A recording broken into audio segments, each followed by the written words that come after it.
Hi everyone. We welcome you all for this panel discussion. I hand over it to the Nagini for the rest of the panel discussion.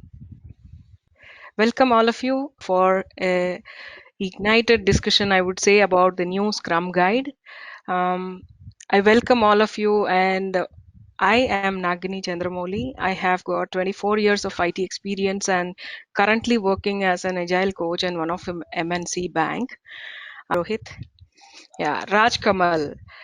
So he is an agile enterprise agile coach in IBM, and you can read all of his exemplary achievements till now. And he is responsible for partner-client relationship, profitability of engagement, business growth, capability development, successful delivery, and client satisfaction.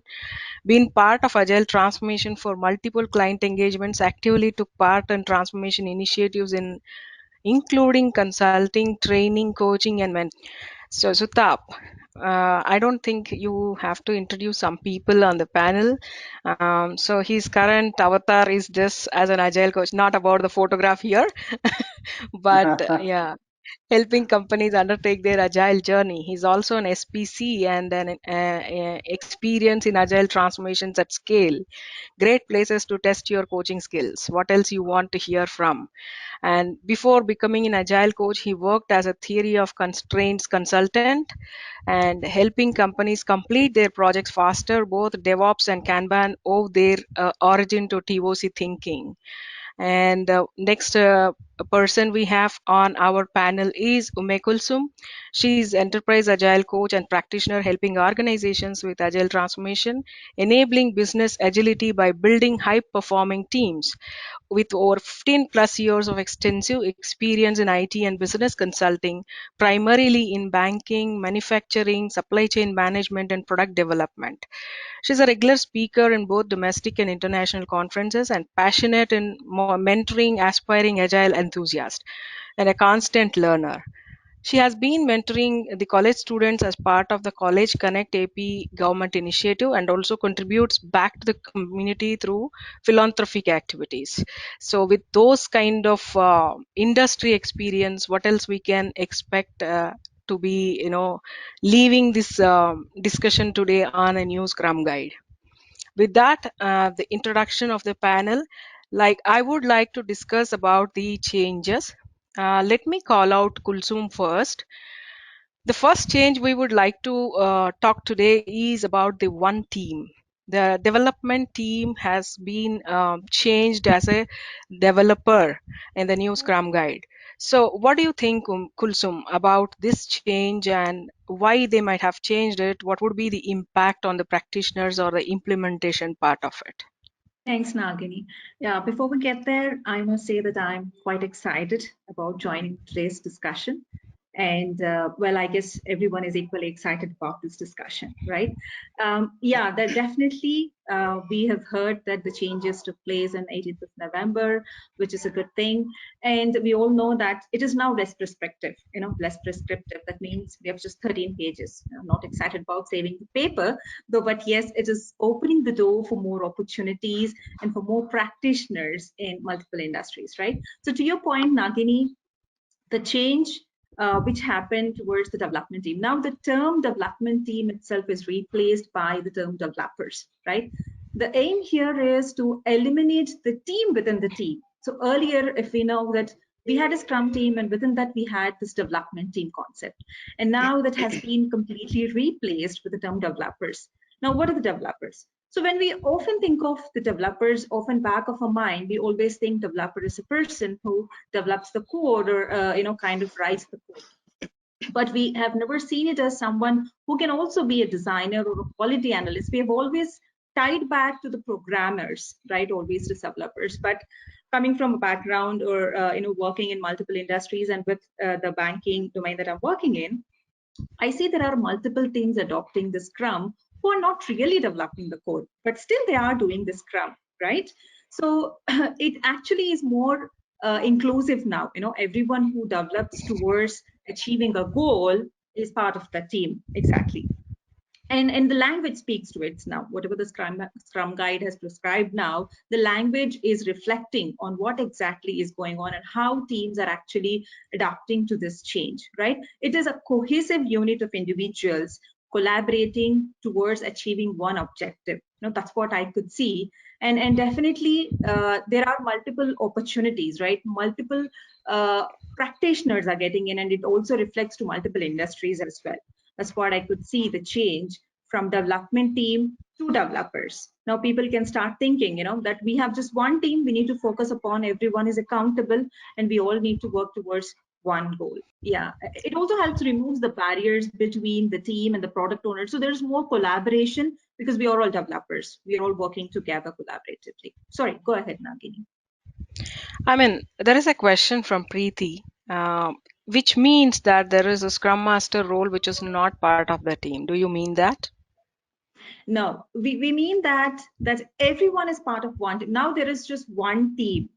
Product owners, Scrum Master, developers are all part of one team. We are not distinguishing between the roles. We are more focused on the accountabilities. I think further we are going to discuss about those. But for now, I would say it's just that we are one team. It's just one Scrum team. Earlier, we had the development team. We used to call the development team, but now it's like developers. And then we are all one Scrum team. They're all part of one team. Thank you, Kulsum. Uh, so Raj, let me ask you the opinion about the new change which has come out on focus on accountability versus the roles are the um, naming convention in a Scrum as per what you are doing as a Scrum team. Like a Scrum Master, PO, Scrum team, whatever development team, we had a lot of things which were conflicting each other. And how is that going to change right now? Yeah, thanks, Nagini. Quite interesting change, I think. Kulsum just covered that we no longer have sub teams within the team. It's all one team. It is all one Scrum team now. And along with that, we also do not have any roles going forward. So there's nothing like a hierarchy. So the roles are replaced by accountabilities. So the accountabilities are clearly called out for every role that earlier we had, right? So roles are replaced by accountabilities. So what do we mean by that? So earlier we had product owner, scrum master, and development team, which in fact is replaced by developers now. So product owner, he is still responsible for delivering a great product. He is still a person who is accountable for making sure that he keeps the product backlog transparent, and he clarifies to the team about what needs to be done and how do we make a great product. And the significant change, I think, comes with respect to Scrum Master.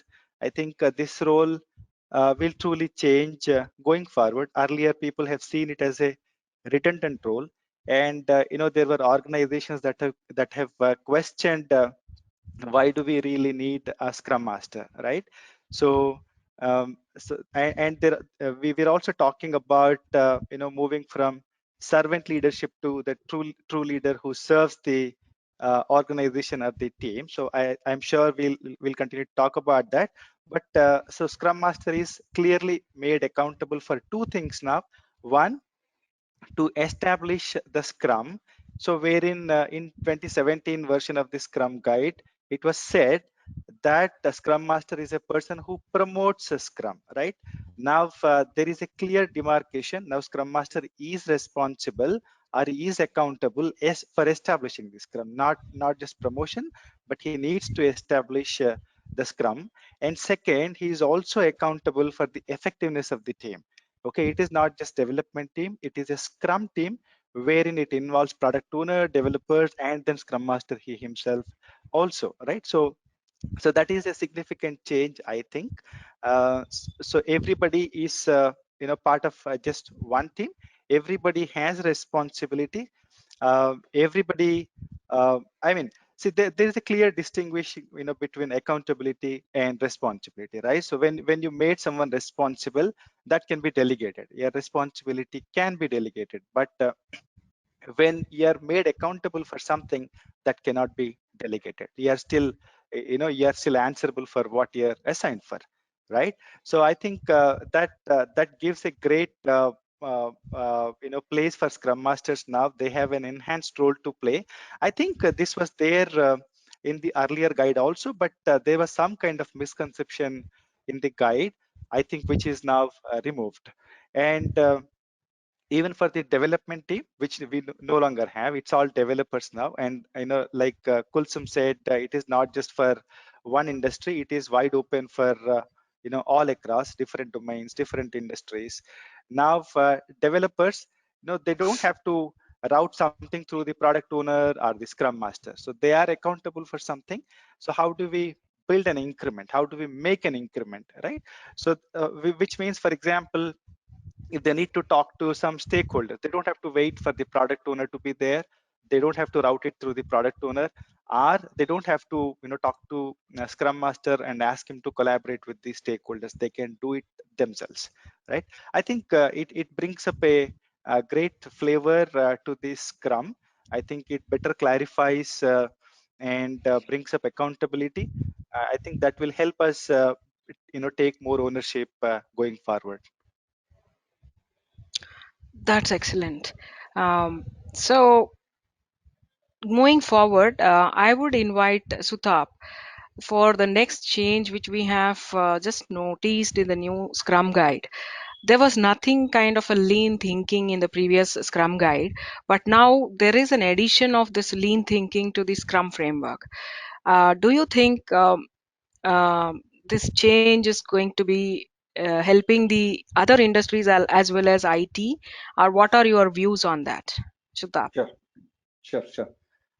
Thanks, Nagini. And before answering that, I would like to thank ANI for giving this opportunity. Actually, in the last couple of days, just going through the changes. Frankly, before that, I hadn't actually gone through the changes, just going through it. And it's really fascinating, all the stuff, the small little changes and the deep meaning it can have.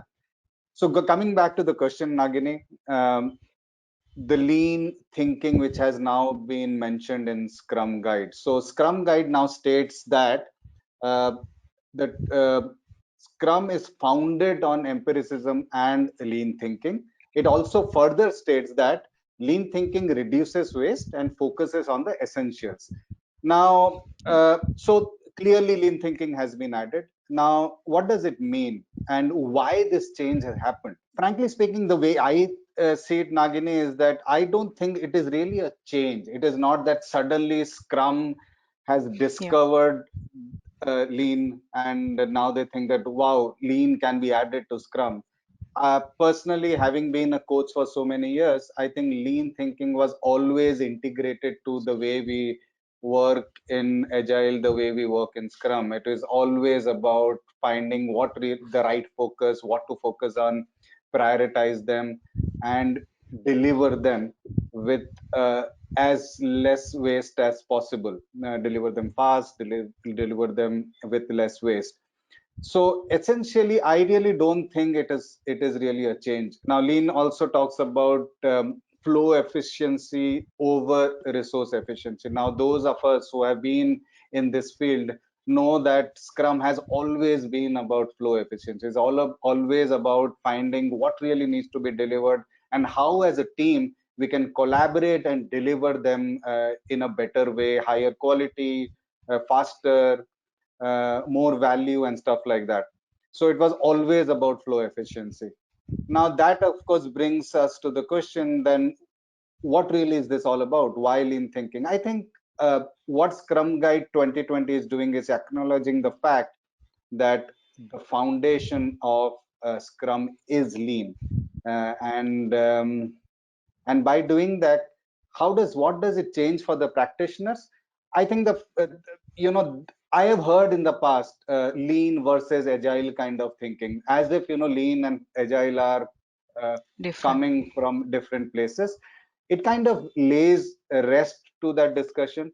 Now agile practitioners can look at lean thinking, because that, considering that it is the foundation of Scrum, what lean thinking means. For example, a few years back, I read this book, uh, um, Lean in Software Development by Mary Poppending. I think it's a beautiful book. Anybody, any practitioner who's starting the journey in Agile, or in general, even if they have been in Agile for some time, just visiting that book, reading about what Lean is, and I think it's great. So the change really is that now Scrum Guide talks about it, and it is a good time to start looking at Lean and thinking that and end of the day it's all about flow, it's all about value delivery. Nagini, I hope I answered the question you asked. Yeah, definitely. Thank you Sure. for that, Sudhap. Yeah, because that's a new addition. We have a lot of ambiguity and curiosity on why part of it. I think you have did some kind of clarification or justice to your, putting your view on that. That really helps. Yeah, to understand the why part of it. Then we have another important thing, which is a new change or a modification to the existing thing. Raj, I would invite you to take us through your opinion on making the 3 questions of the daily Scrum optional. The biggest thing for every Scrum team is about the 3 questions in the daily stand up, right? So, you can you actually share your views on making it optional? What is Sure. exactly mean by optional? Yeah, so sure, Nagini. I'm pretty sure this comes to a surprise to several people.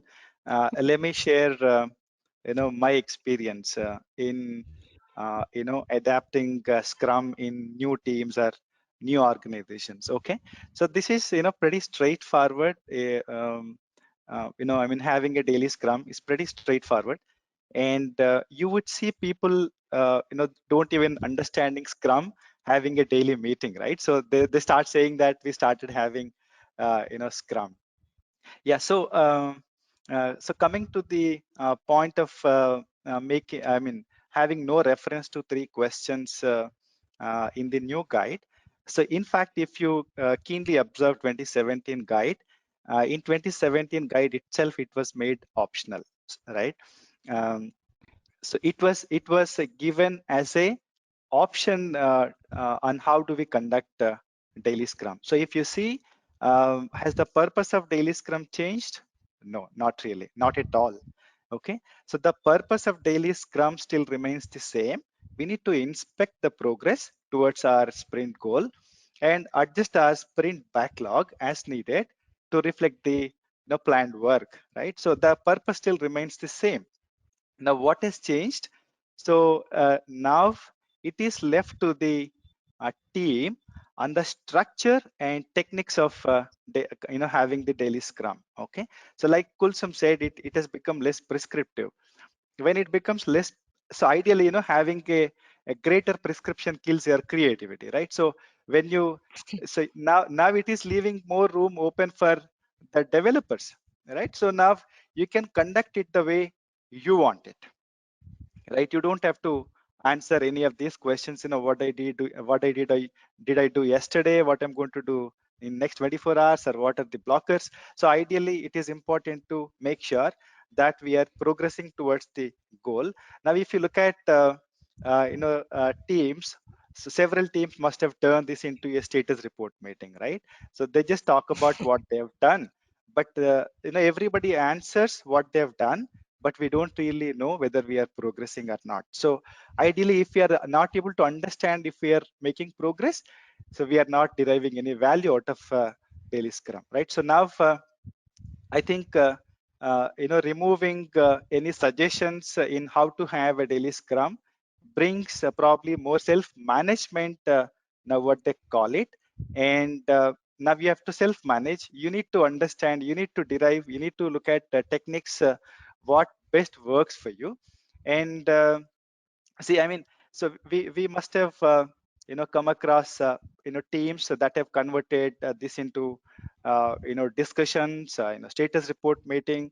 Now it is left to the team, whichever works for you, do that.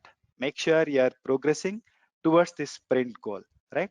Now, let me talk about another interesting story. People have used daily Scrum in different forms, varieties. I have come across one team wherein they time box the event just to 5 minutes. Okay. Now, see, we all know what is planned for next day. Okay, and we all know that we need to update the storyboard or Scrum board, right? If you look at the Scrum board, you already know whether our stories or tasks are done or not. If your stories are done, it means that you made progress, right? And if you have made progress, the Scrum Master just says, "Thank you, buddies, we are done for the day," right? You don't have to discuss anything else. But if a particular story is not done or a task is not done, he simply asks, "Can you please tell me why this story is not done?" Right? Now we really want to understand, do we really have a blocker? Do we have dependencies? Is something blocking us from reaching the sprint goal? Right? So now it is left to the team. You can come up with creative ideas. You can make your daily scrums more effective, right? So I think it will put more ownership on developers to find new ways to make it more interesting. And I think this change would certainly bring in additional flavor to Scrum. Excellent, Raj. So we have lot of questions popping up on these changes. We will have the last 20 minutes for answering all the questions. Please keep putting your questions on the chat window. And so the change of making these 3 questions optional has got so many questions on the chat window. I can see that. So be ready for answering those questions, Raj. Yeah, yeah, sure. As you have already quoted something as a sprint goal, now I want to invite Kulsum over, and there is an introduction of something called as a product goal. So Kulsum, please share your thoughts on that. Sure, Nagini. And this is actually very close to my heart, Nagini, because all these days while I was coaching with the teams, I found out that teams are quite aligned to the sprint goal. But then there was something missing when I saw that the bigger picture, when the teams work on the sprint goal, yes, they do deliver, they accomplish within the time box, within the iteration. But I felt there was something that was missing. We are not really aligned to the bigger picture. And that was very important for me. So before I get there, I just wanted to give a quick explanation of what I did with the team. So when I started observing that the teams were aligned to the sprint goal but not really understand the bigger picture, then we started some techniques to help the teams understand what is the product about. I cannot say really we were working, there was a term that was coined as product goal, but rather I would say I started the teams to understand the bigger picture in a better manner by implementing some whiteboarding techniques and requirement specifications and all that stuff. So that actually was there, I would say, but it was just that we were not really sure of this product goal that was not coined as a term. But if I come back to the product goal, I think that's an excellent addition to the Scrum Guide, because now we know that all the teams are going to be aligned to one product goal at a time. And it also describes the future state of the product, which can serve as a target for the Scrum team to plan against. Now they have a goal they need to work towards, right?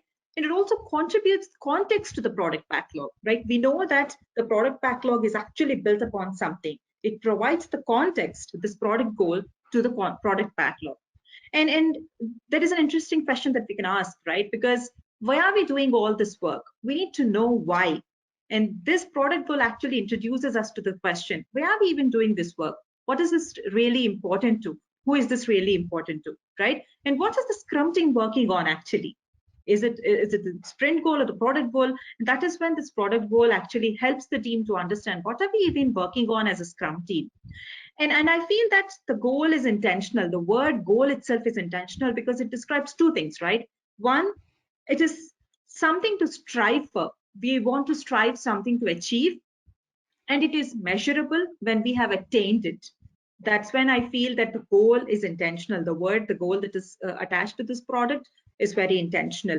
And I also feel that now the Scrum team is actually aligned to one product goal. That means there is no opportunity or there is no chance of the teams deviating towards multiple goals. Because often when I interact with the teams, I hear that, you know what, we are working on multiple things. We have multiple goals that we need to. But I think now this actually bifurcates the team to work on just one product goal at a time. Unless this is abandoned or achieved, we move towards the other goal. That means one goal is achieved and then we plan for the other product goal. And it is also aligned to the sprint goal, as I said, right? It also helps the teams to deliver the value and stick to one goal at the same time. And at the same time, as I said, it's the time to say no to multiple goals at the same time, because now entire team is focused on just one thing to deliver, right? Which is more valuable, and which is also the same time we understand that this is delivering some value at the end. Thank you, Kulsum. That was awesome.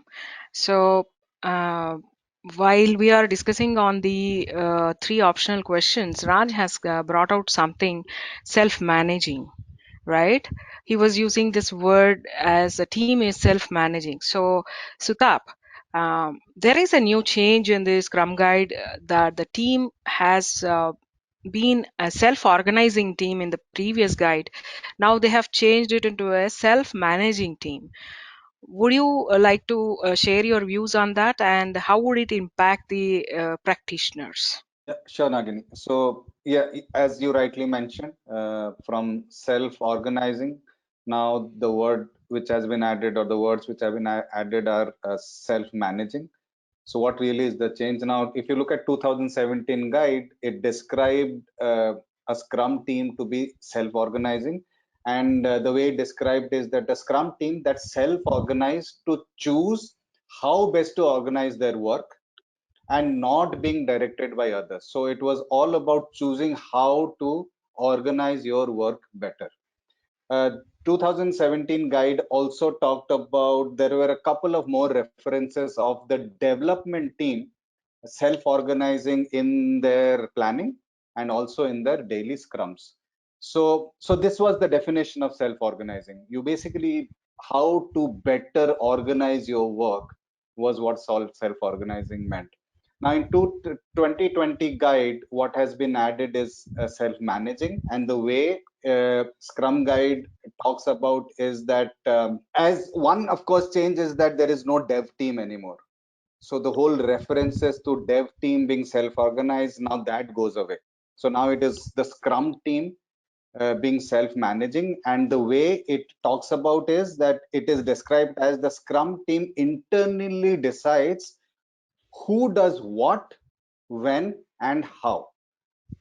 So you can clearly see a difference, is that self-organizing how to organize your work better in 2017 Scrum Guide to the Scrum team coming together and internally deciding who does what. So the what aspect is now clearly spelled out. It was kind of missing there. It was, though we all knew that, the Scrum team decides what to work on, but it didn't clearly state that. Now it is talking about the team together comes together and decides to what to work on, how to work on, and even when to work on.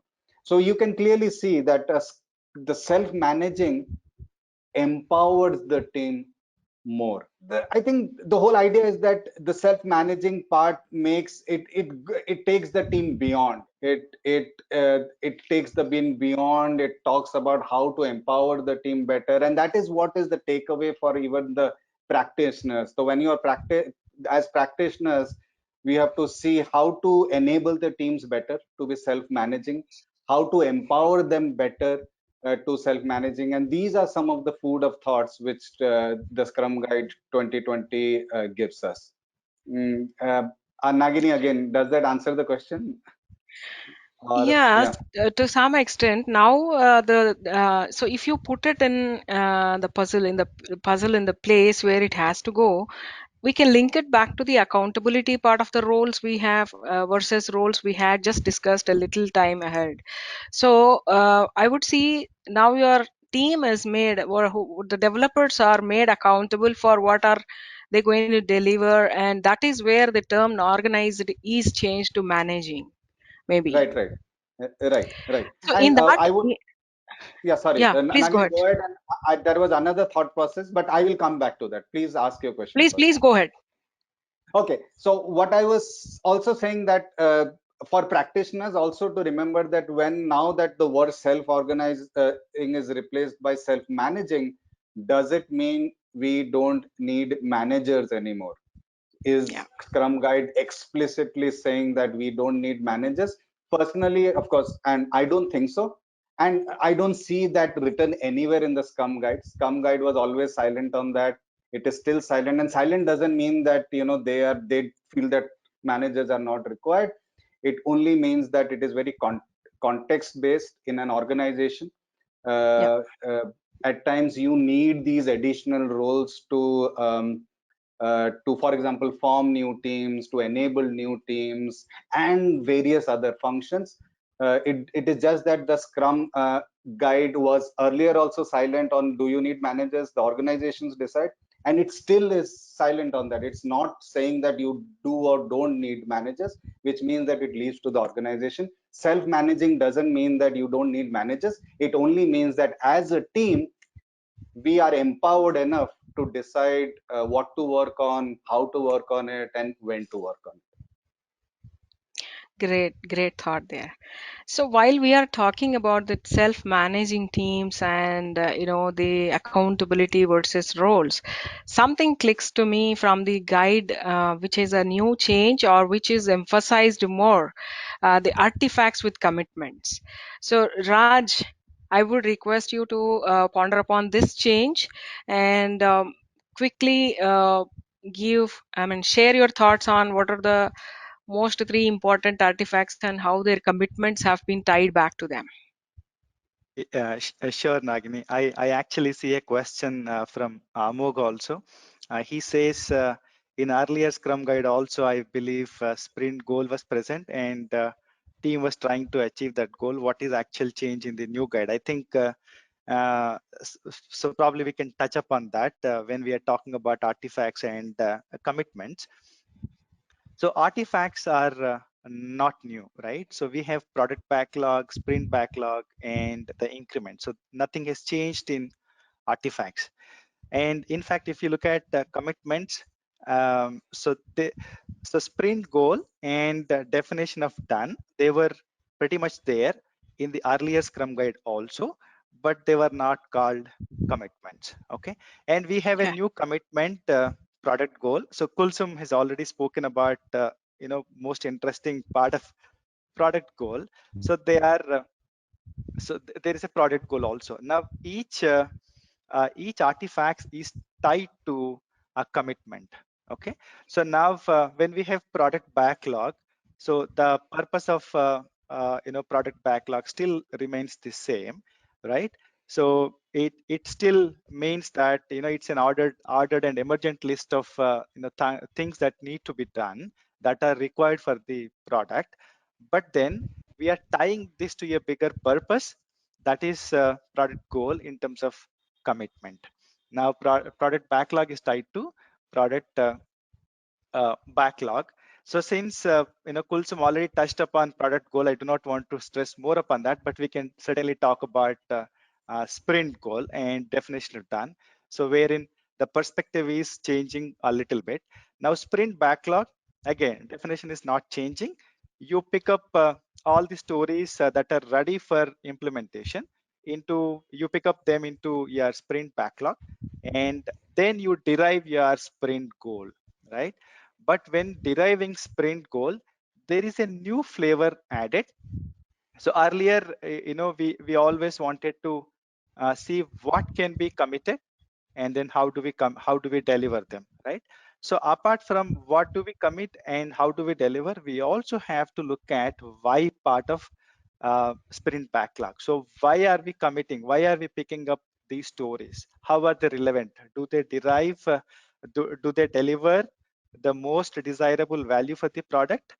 And are they in line with our product goal? So this is what we need to check when we derive our sprint goal. Now sprint goal is made part of the sprint backlog, right? Now we have a sprint goal as a commitment to the sprint backlog. And let me tell you an interesting story, right? You must have also come across these kind of situations wherein um, uh, in the teams that you coach, the pretty common complaint probably you hear is that people do not volunteer for stories, right? So probably this happens because they don't understand why they are doing it. It is not just a list of tasks that they need to deliver, but we have a bigger purpose attached to it, right? So when you have a bigger purpose attached to it, there is a possibility of greater motivation. So and probably that can lead to that can lead to people volunteering of for stories and tasks. So that's about sprint goal. And also, if you look at product backlog, there is another subtle change we can see in the new guide with respect to the product backlog refinement. So in 2017 version, so there was a reference to spending 10% of the time for backlog refinement. We no longer see that, right? In 2020, it is said that product backlog refinement is a continuous activity. Okay, so you Yes. must have seen, you must have come across teams that dedicate one specific day for product backlog refinement. Okay, but then let's reiterate that Scrum is iterative and then incremental. Even product backlog refinement has to be refined on a regular basis in an incremental way, right? And the third artifact that we have is the increment. Ideally, the definition of increment doesn't change as such. It still has to be usable once it is done. The reference to definition of done was there earlier also, it is there now also, but there is more and enhanced focus on definition done in terms of commitment to the increment. Now, another interesting change that you would see in the new guide is that earlier we always felt that we just have one increment in a sprint, right?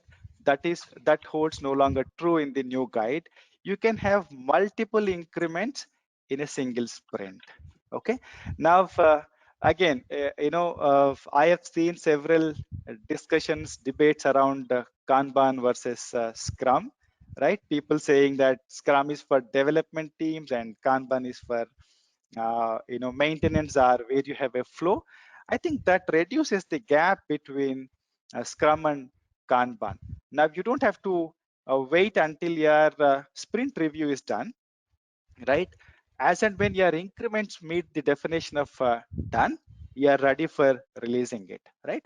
So which means you can have projects that have a continuous flow using Scrum. I think that clarifies in a better way.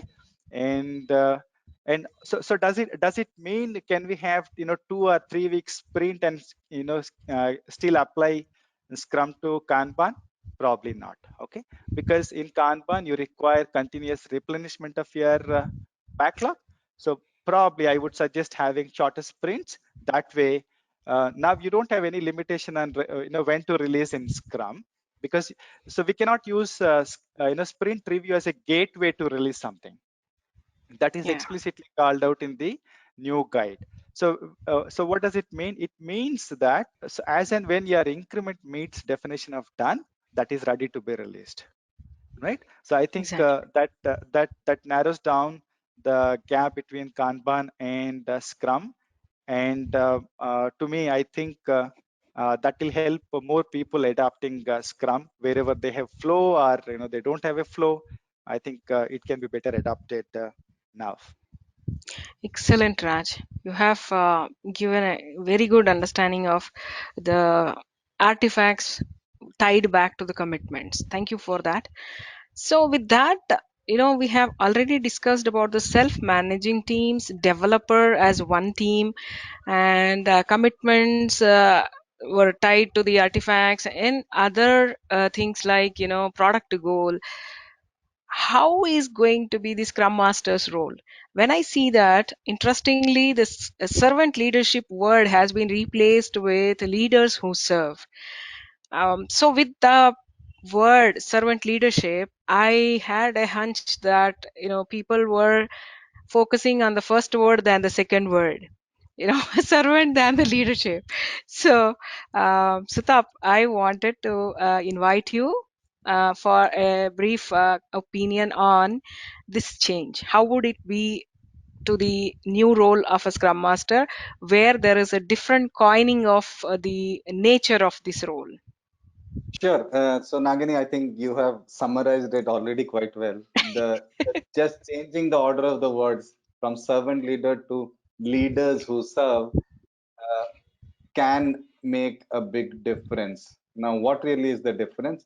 And Raj also in the past has touched upon this a bit, saying that uh, when we talk about servant leadership, at times it is considered, it has been slowly, it is becoming a little passive kind of a role, where yes, you're kind of serving the team and ensuring the teams are, maybe doing the ceremonies, helping facilitate the ceremonies, scheduling maybe some of the ceremonies.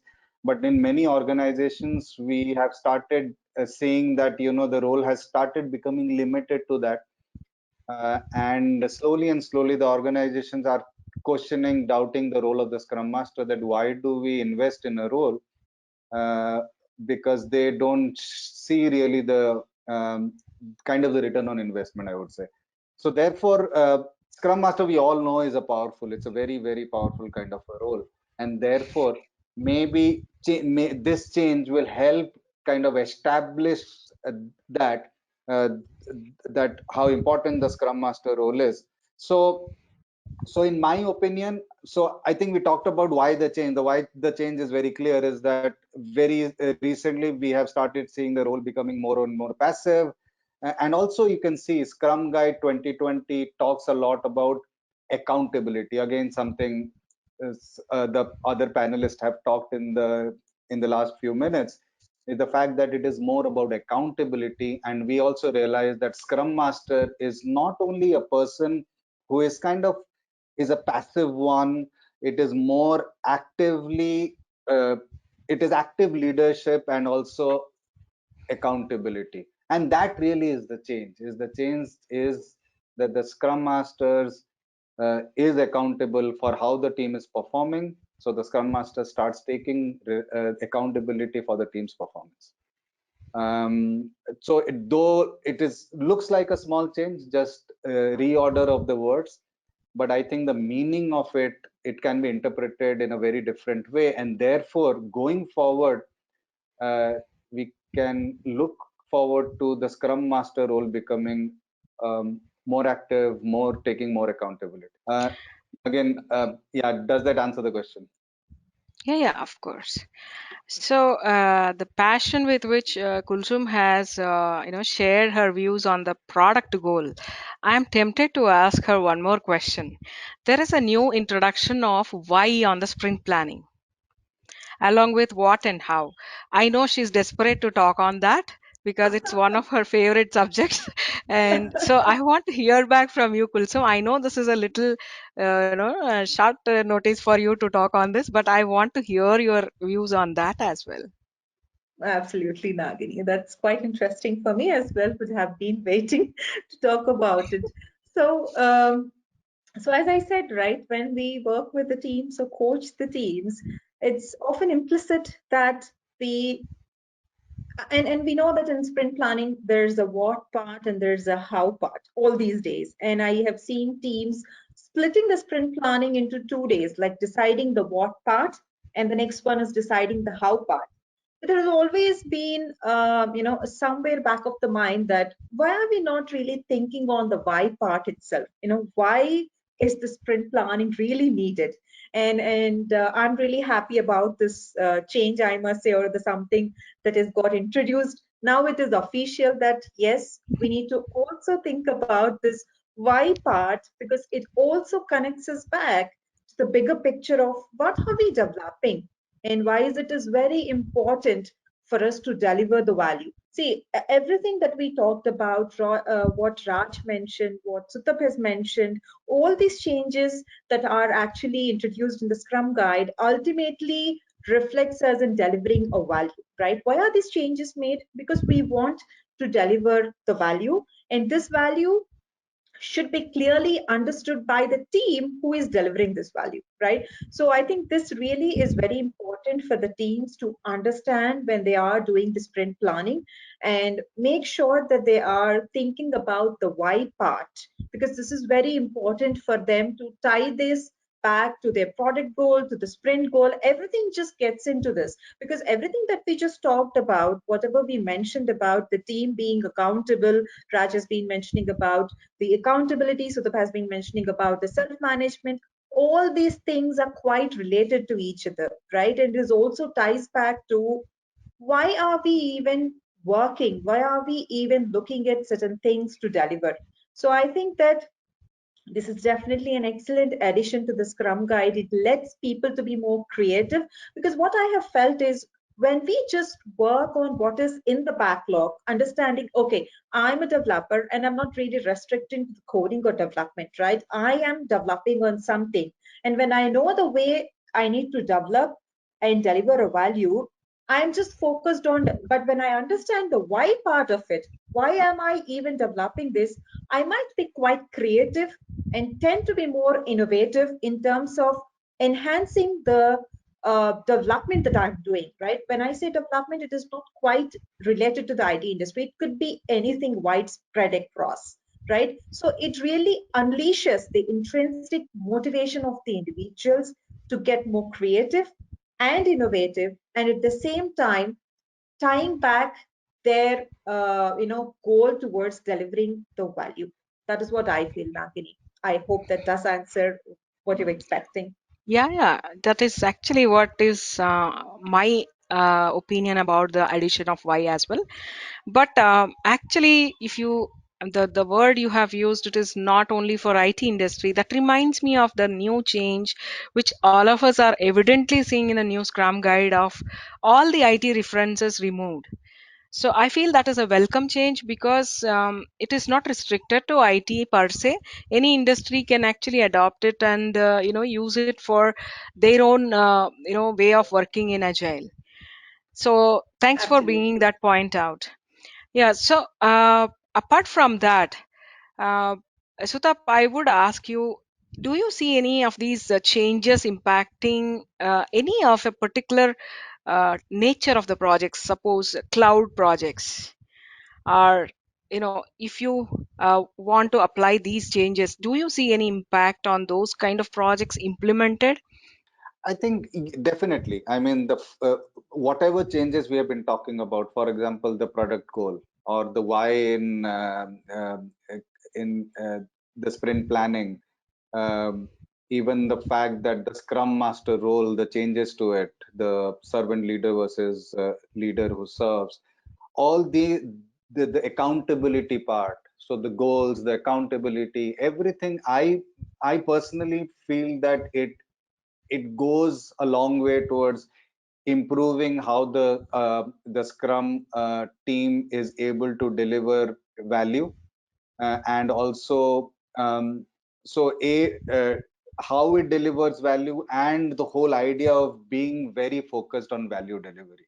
So I personally feel that irrespective of what industry it is, or irrespective of what type of project it is, overall I feel that it improves the way you deliver. So Nagini, is that something specific you're looking at in your question? Technology based projects, for example, like cloud, would there be any difference in introducing a why for their sprint planning, or would there be any difference in introducing a product goal for their product backlog, or commitment versus artifacts, like that, you know Uh, for particular yes. technologies like cloud technology? There is a little difference between how development teams work in the normal software industry versus cloud or digital transformations or something like that. For us, for example, I being in cloud, I can say that for us agility matters a lot. Yeah. Uh, it matters a lot. So to be more agile is definitely what we are looking at, and it kind of helps us in going in that direction. I have personally missed, and Kulsum has talked about the product goal and how it helps in aligning towards maybe a common North Star.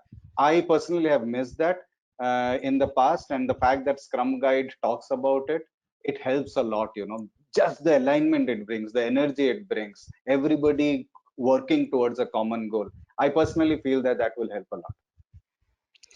So, for operational teams in the sense people who are in the operational nature of work. So, how would it be affecting, Raj? Any ideas from your side? Because, Yeah, as you said in your previous explanation or views, like people usually take Kanban for managing operational teams or something like that. Like that reference, I'm trying to take it back. And how would these new changes affect the operational teams in particular? Any thoughts? yeah. So I think we also see a question there from Preeti. How it works for Okay, operational yeah. teams? We have 30% ad hoc task, right? So I think so when we go for sprint planning, now everything has to be tied to the sprint goal. We should understand why we are doing something, what we want to do, right? So we need that.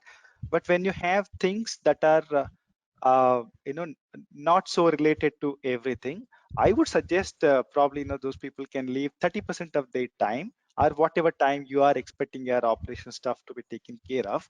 Leave that time, and rest of the stuff, make sure you are aligned to your sprint goal. I think that should help us get going. Yeah, correct. So, Kulsum, with all these discussions we were having, I see some questions around the Scrum Master's role, and Sanjay has gave an idea, or he is of the opinion that Agile coach position is going to become redundant, and Scrum Master is supposed to play a dual role. Would you like to answer that? Well, I would not want to take a stand on this. It could be right, it could be incorrect, but I do not want to comment at this point. But my personal opinion would be that at any point, not just because this changes were introduced, but any point of the time, the Scrum Master role is definitely going to be always there, because Scrum Master is actually tied to one team or probably two teams, right? Multiple teams, as we say, right? And this is very important, and we will never get rid of this role. But as far as we talk about the Agile coach, we know that Agile coach is a much bigger role.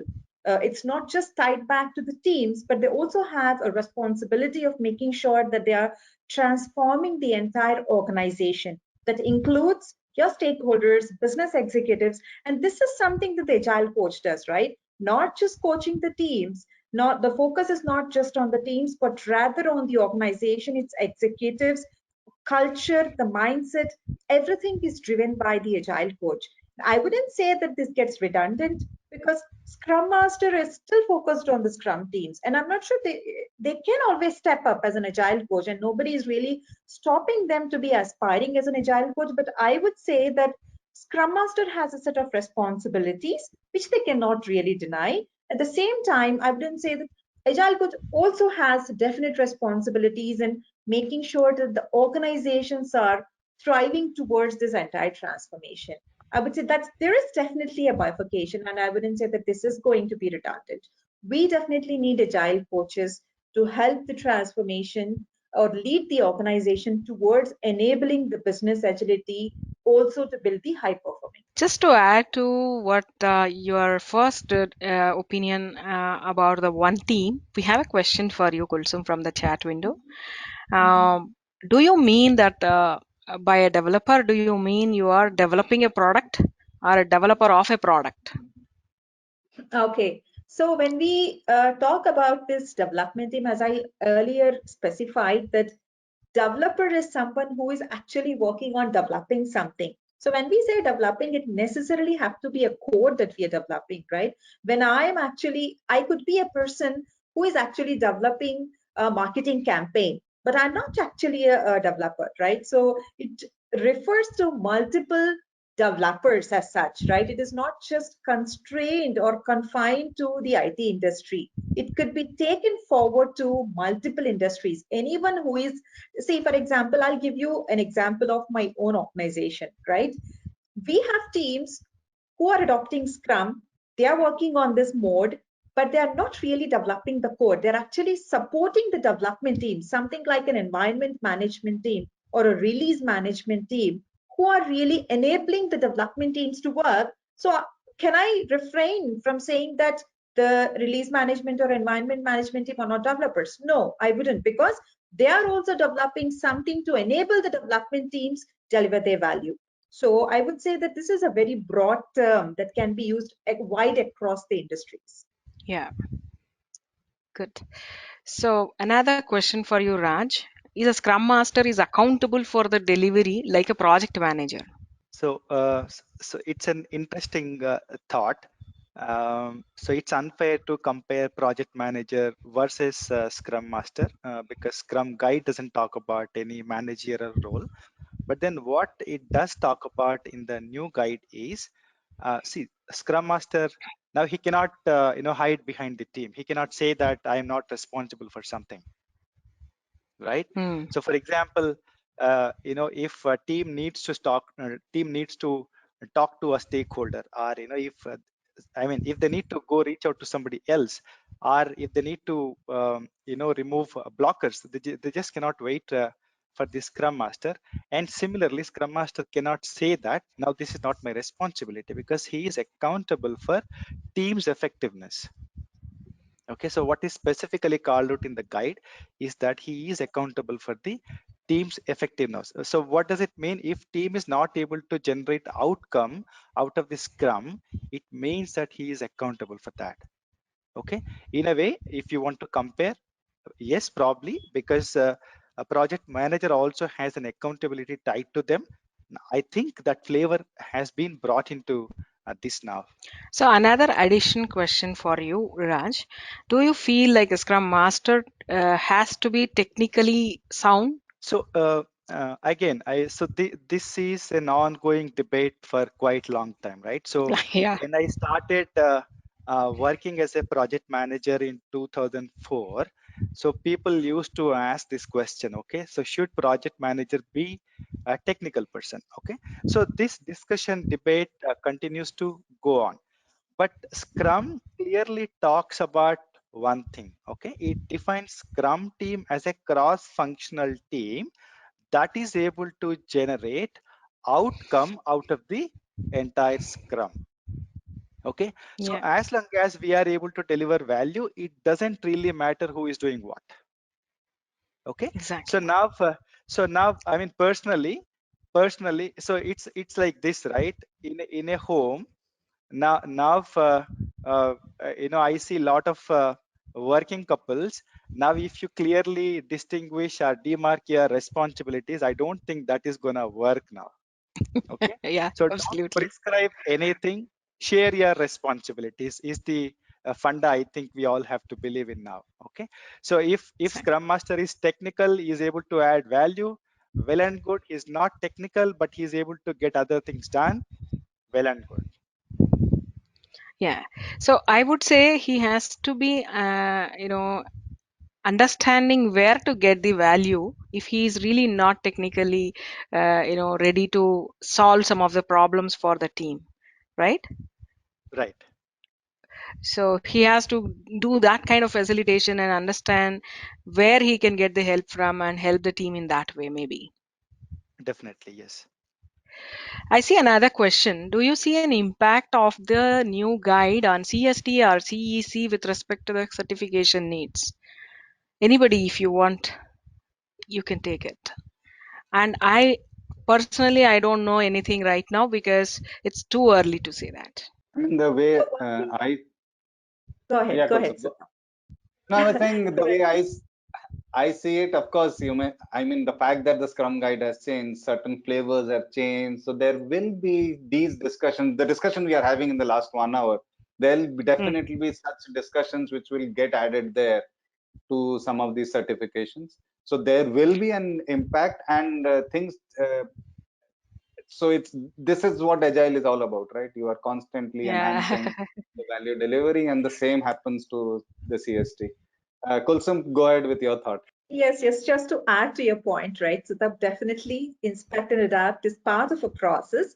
But I think these changes are going to last after Jan 2021. So until Jan, whatever the certifications or whatever trainings that we are going to do will still be based on 2017 Scrum Guide.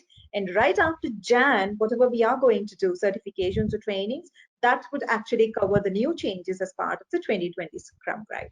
That's what I just wanted to mention. Let us wait and watch how we have to upgrade ourselves from the old certifications to the new, if at all required. Otherwise, we are safe and good, right? All the Yes. people So who have done the I certifications before Jan. Yeah, so Nagini, Yeah, I have another perspective. yeah, Till now, whenever you hear the word Scrum, people feel that it is for IT software, right? So yeah, yeah. now, because of having no reference to certain software terms, I think it gets wide open to across domains and industries. I think we will definitely see that change going forward, even in certifications. So I see a question from RC Goel. Does it mean the Scrum practitioners sometimes tend to forget the foundation of the Agile Manifesto? Actually, I'm not that clear about this question, but it says, does it mean the Scrum practitioners sometimes tend to forget the foundation of the Agile Manifesto? I think it comes from what I The talked lean about, thinking. lean thinking. So maybe it comes from there. And the answer to me is that at times we have seen that, right? That people do forget the why of it. They just get so consumed by the how of it. So keeping emphasizing on that all the time, saying that please don't forget the why. Yeah, And yeah, yeah. So while the how is important, the why is also important. So we do see that, by the way, on the ground, is that the ceremonies and everything, the mechanics become so important that people tend to forget the reason behind the mechanics. Uh, that doesn't mean the mechanics are not important. The mechanics are also important, but the reasons and the why of it is also important. So we have to keep on ensuring that keep us reminding ourselves of that. So while we refine our mechanics all the time, never forget where it is all coming from, the why of it, basically. Yeah, that's correct. So Amog has a question. I believe still product owner will manage the product backlog.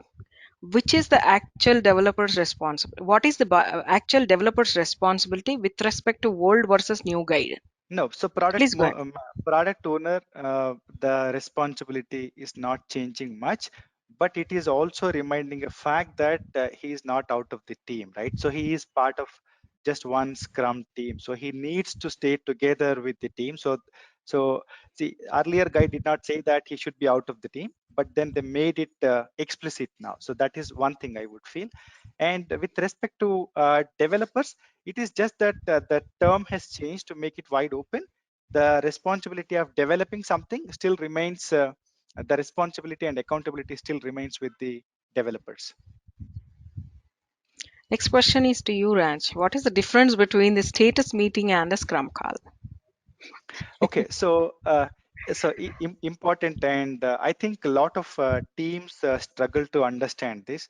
I think I covered in brief about it. In status meeting, what happens is we just talk about what is done. Okay. Now, say for example, you must have come across some teams where they say that I have completed 2 stories and then I'll be working on another 2 stories for tomorrow. Okay. But do we know whether we are really progressing at the required pace? Can we meet the sprint commitment? We still do not know, right? So you are getting a status, but you do not know whether we will be able to reach the sprint commitment or not. So I think that to me is the key difference. So just talking about what we have done is not good enough. We also have to remind ourselves about the goal that we have in mind, that the goal that we have committed to, and so are we progressing at the required pace? and are we in a position to reach the goal or not. So this is the constant inspection we need to do, and then we need to constantly adjust our backlog or the work plan. Hope Great. that Yeah, clarifies. that's a great point actually, Raj. Yeah, how far we are from the goal is important. That's the basic difference between a status call as well as a Scrum call, which we do every day on a kind of a basic idea to get the progress towards the goal. Yeah. Correct. And you must have seen another flavor, right? Wherein project manager or leader picks up every person and asks what you have done, what you're going to do. So this is more of a formal control mechanism, right? So this is what happens in typical status meetings, but wherein daily scrums, team takes that ownership and answer it for themselves. It is not for anybody else. It is for the development team itself. Yeah. So that owning of the commitment is given an emphasis, right? So true. Yeah. So Amog has a question for you, Kulsum. In earlier Scrum Guide also, I believe, sprint goal was present and team was trying to achieve that goal. What is the actual change in the new guide? Right. So yes, absolutely. The sprint goal was there, and I, was also kind of coaching the teams to make sure that they entered that sprint goal. And if you are practicing Jira, I would say that there is an option for you to enter the sprint goal in the Jira, so that we know before we wind up the sprint planning. I made it a habit to the teams to actually reiterate the sprint goal, so that they know, everyone in the team knows that this is the sprint goal that we need to achieve as part of this particular sprint. Yes, it was always there. But to your question, the new thing that got introduced is the product goal, which is much bigger, but now it is aligning to your sprint goal. So when I'm working on a sprint goal, what is it based on? It is actually, the product goal is giving you a baseline to form your sprint goal. So product goal is much bigger, and the sprint goal is actually a subset of your product goal. So I would Yeah. say that, precisely to answer your question, product goal is something that got introduced into the new Scrum Guide, which was not really earlier there. Again, tying it back to the sprint goal. Excellent. Sridhar has added one more change in the list. Yes, the word estimate is replaced by size in the new guide.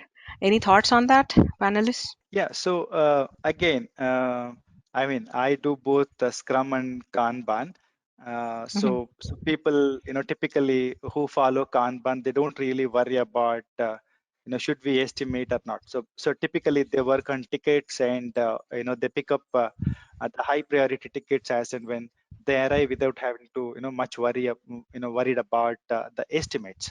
Okay, so now the reference to estimates is removed and it is Yeah, replaced with size, and estimates I think is more for software development, right? So like we covered, uh, I think this is again this has come because they wanted to make it wide open across to industries. Yeah. industries, right? So yeah, I think that could be a reason why this has been replaced now. So, Sutap, there is a question in like daily stand up meeting. Now, sprint review is also on need basis. Is it true? Any references in the Scrum Guide about that? I'm not sure about this. Anybody else knows about, is it No, made so need basis? Yeah. No no, reference. so Yeah. yeah, it see ideally it is mandatory to have sprint review, but what has changed is very interesting, right? So one we Multiple already touched upon. increments. Correct. So you can have multiple increments and you don't actually have to wait until your sprint review is done to release something. Okay. You cannot use it as a gateway to release something. So that is one Yes. important change. Okay. And second, so in Scrum Guide, they also talk about, unless we implement all of these events and artifacts, it is not a Scrum, right? You can modify, still use it, but the outcome may not be Scrum, Yeah. right? But so yeah, so Scrum review is still there. It is going to be there. So just that the form has changed now. So I'll bring another perspective also. Now earlier, now there is more emphasis and definition of done. So which means when your story is complete, you can cross verify it against definition of done, right? And product owner can do that even before the sprint review. Why wait until sprint review? Yeah. Right. And I think over the years, this has become a best practice, at least in organization I have been part of, where you do as part of your definition of done, you do something like a demo to the product owner then, so the demos are done at a story level, and it need not wait till the end of the sprint. If you can get some demos done and achieve your definition or done within, say, the first week of the sprint, why not? Why wait for the end of the sprint? So true. Yeah. Excellent. Absolutely. Excellent. Yeah, to add another point, right? Just a small point. In SAFe, we usually say develop in cadence and release on demand. So this also ties back to we don't have to really wait until the sprint is over, right? We can now it is more inclusive or implicit that we can deliver whenever when we are done working with one thing, we can obviously deliver it. So release on demand. Whenever there is a demand, we got to release it. Right. I see Shalu has a question. Just what Sutap said, what changes needs to be done at the org level now that SM is responsible for the team's output? Earlier, the idea was the Scrum teams are self-organizing. So because I think it ties to the servant leader question, that now that the Scrum Master we are saying is the leader who serves, does it change the way a Scrum Master is defined in an organization? Is that the question, Nagini? Yes, something like that. What changes needs to be done at org level now because of the new definition for the Scrum Master's responsibility? Okay, Because we are so tying back him as an accountable person for the team's output. exactly. So now that we are saying that yes, there is more accountability in the Scrum Master role, or we have made it more explicit. Maybe earlier it was a little silent on that. We saw Scrum Master more like a facilitator, but now that accountability is part of it. So whenever you are hiring a Scrum Master, or whenever an existing Scrum Master is looking at Scrum Guide 2020, and we are saying that what changes we bring, we definitely try to identify how the Scrum Master is also made more accountable for the team. And it, by the way, it is similar to, say, for example, I don't know, a cricket team coach. The coach, yes, coaches the team on collaboration, teamwork, how the team comes together, the psychological safety aspect, a lot of stuff which are more softer, more to do with teamwork. But does that mean that the team coach is not accountable for the team result? Not really. There is accountability there. Similar to it, when we now see a Scrum Master role or defining a Scrum Master role in the organization, do do make accountability part of it. Right. So there is one more comment here. Before announcement of these changes, were we not working towards the common goal and purpose to deliver value? I would say we are definitely doing that, but for me, the new guide is giving more emphasis on the shift in the mindset and culture towards agility more than how do you run your Scrum team, or the prescriptive part is not that important right now. You can tweak it to whatever you want to do, but make your teams understand the background of why it is put there, and what is the value of asking for something to be redundant, or for something to be removed and for something to be added, like a why in the sprint planning, product goal, and all these new changes of changing the Scrum master's role as a servant leader to leader who serves.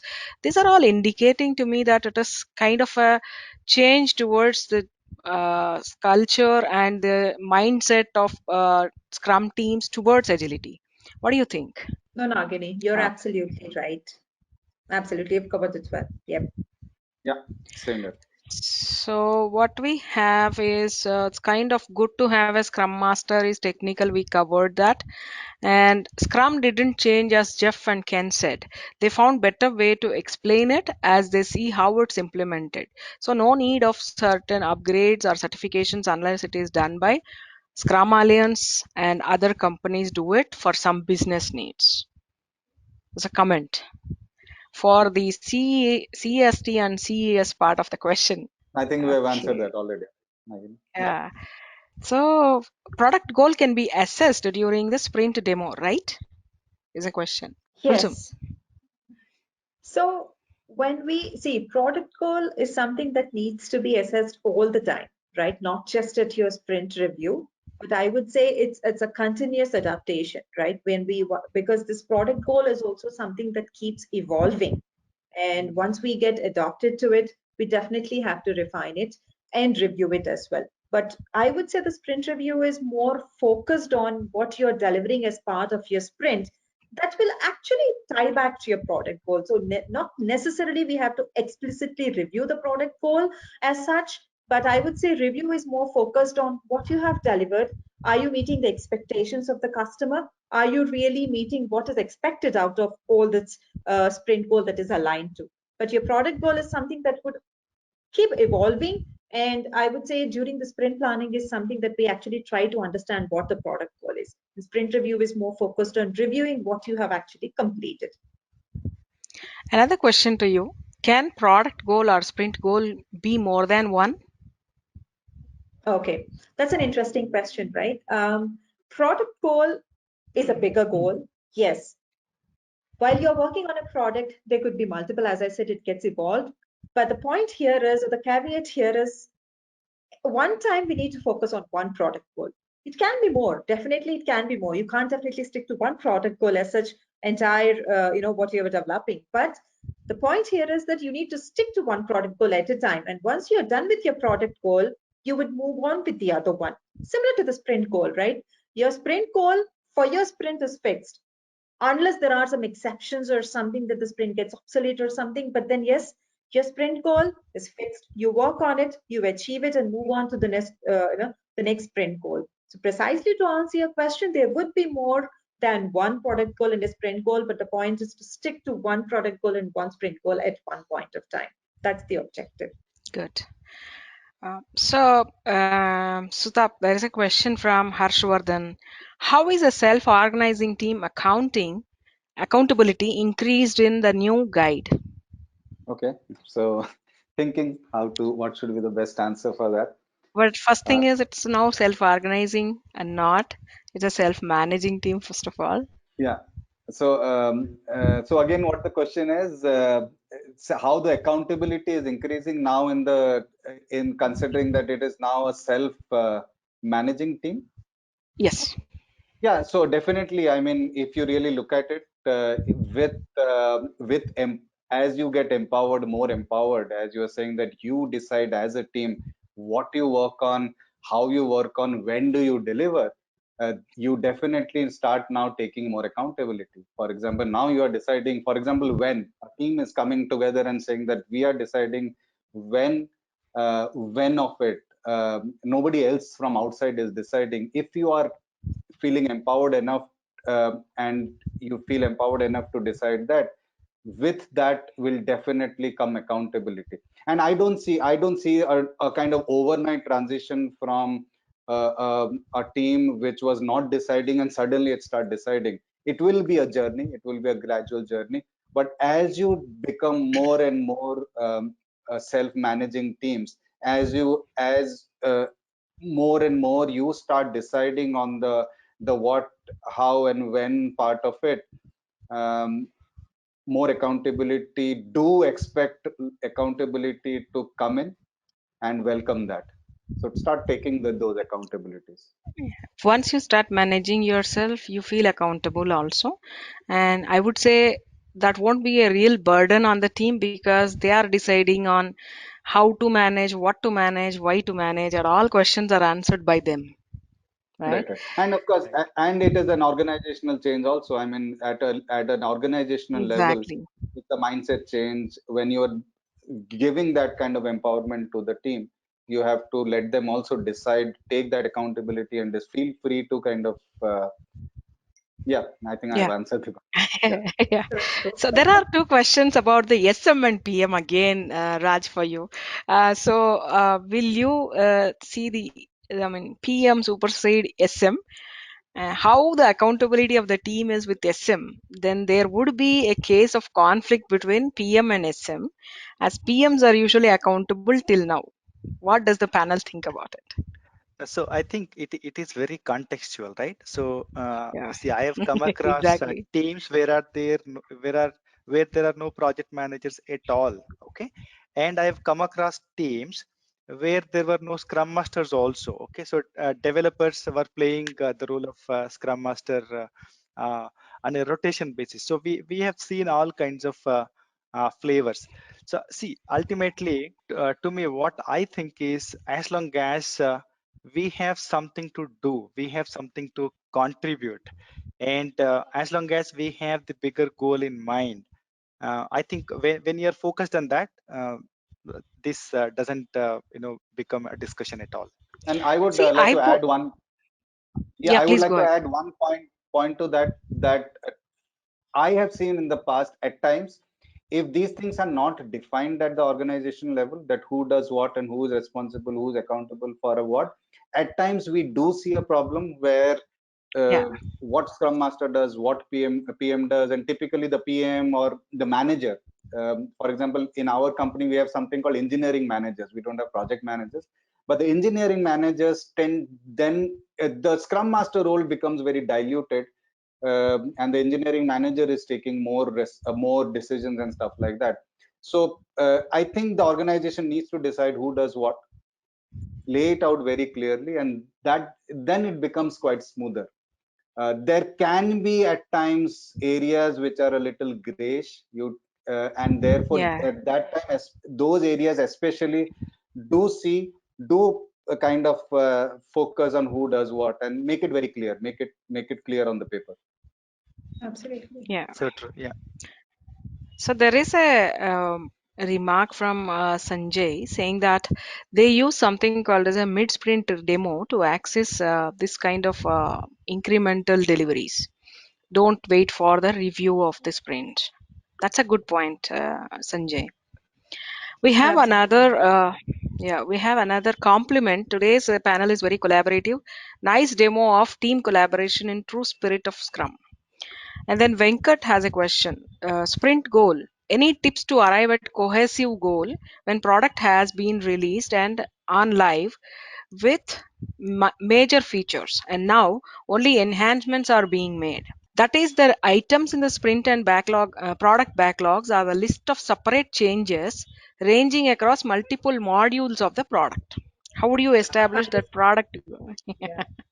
Sorry, I guess he is trying to explain the what is the sprint goal and the product goal, I guess. Now he's asking us what is Oh, the Venkat. tips, I any don't tips see to the arrive at a question. cohesive goal? Because the scenario is they have released the product and it is on live, but major features and only the enhancements are being made. Now they have a lot of sprint backlog items and product backlog items, which are a list of separate changes. Yeah, I think I see the question, Nagini, and this is an interesting thought, right? Once you go live, you will continue to have enhancements. So see, there are two aspects of it. One, so it's important to make sure that the team is still motivated enough to continue maintaining the product. That is one thing. Second, so now so you don't have many stories. You know, the stories are of different nature. What I would suggest is aggregate all your stories, pick up all relevant stories and then make a sprint goal. So probably that could uh, bring in uh, that could help us in arriving at a cohesive goal. Hope that answers. Yeah, that is great. And thank you all for all the thoughtful ideas and points you have taken forward. We are still waiting how these new changes would affect the implementation part of us. And thanks for all the interactive questions and answers. It was a delight to be a moderator on this panel, and thank you everyone for your support. Thank you. Thanks. Thanks for a Thank you. wonderful session. Yeah. Thank you for ANI for making us part of this discussion. Thank you so much. Have a great day. Thank you. Yeah. Thanks Yeah. a lot, Thanks everyone. everyone. Have a great day ahead.